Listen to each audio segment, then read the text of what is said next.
Jean-Guy Dubois.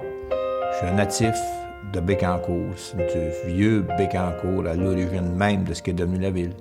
Moi, j'ai le goût de vous parler de plus que de la naissance de la ville de Bécancour, mais même de sa conception. Je suis natif de Bécancour et j'ai vu le tout début de la ville de Bécancour en 1961, alors que des agents du ministère des Terres et Forêts, ou je ne sais pas trop quel ministère, se sont présentés à Bécancour. Et je le sais parce que mon père était secrétaire trésorier de la municipalité de Bécancour, et c'est de chez nous qu'est parti le convoi pour aller tester la qualité des sols, parce qu'on sait que c'est la qualité des sols qui a attiré à Bécancour le projet de sidérurgie québécoise à cette époque-là. C'était assez spécial, les vacances de la Toussaint en 1961, il arrive ces gens-là avec une remorque de ferme, ils partent et je me souviens encore, j'étais dans la fenêtre, puis on ne la croyait pas, c'était un peu surnaturel ce qui s'est passé à cette époque-là.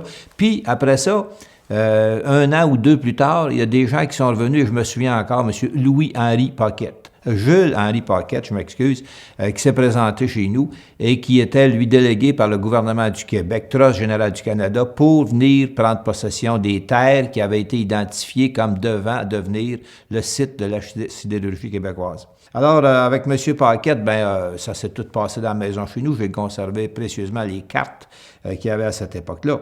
Et il y avait mandat d'acheter de gré à gré les terres du Cournoyer, parce que c'est le rang Cournoyer essentiellement qui avait été sélectionné avec d'autres rangs, le Petit Chenail, l'île Montesson aujourd'hui, tout ce grand territoire-là, qui est devenu aujourd'hui le parc industriel de la Société du parc industriel.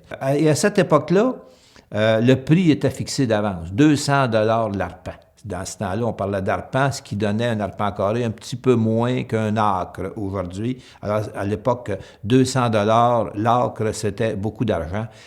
Et il y a eu deux types de réactions. Il y avait des agriculteurs qui étaient contents de vendre leurs terres. C'était pour eux autres une libération. C'était des agriculteurs qui avaient beaucoup d'autres intérêts que celui de cultiver la terre 7 jours par semaine. Et il y avait ceux qui étaient très déçus, ceux qui l'ont pris avec beaucoup de chagrin, c'est-à-dire les gens pour qui l'agriculture était vraiment une vocation, des gens qui avaient des fortes racines sur leur ferme, sur leur terre. Et tous ces gens-là, finalement, ont vendu toute leur terre. Après ça, ont vendu le roulant qui allait avec ça, ont vendu les animaux. Et il y a eu des encans en série pendant cette période-là, 1963-64, je me souviens. Il y avait un peu de tristesse dans l'air, je me rappelle très bien.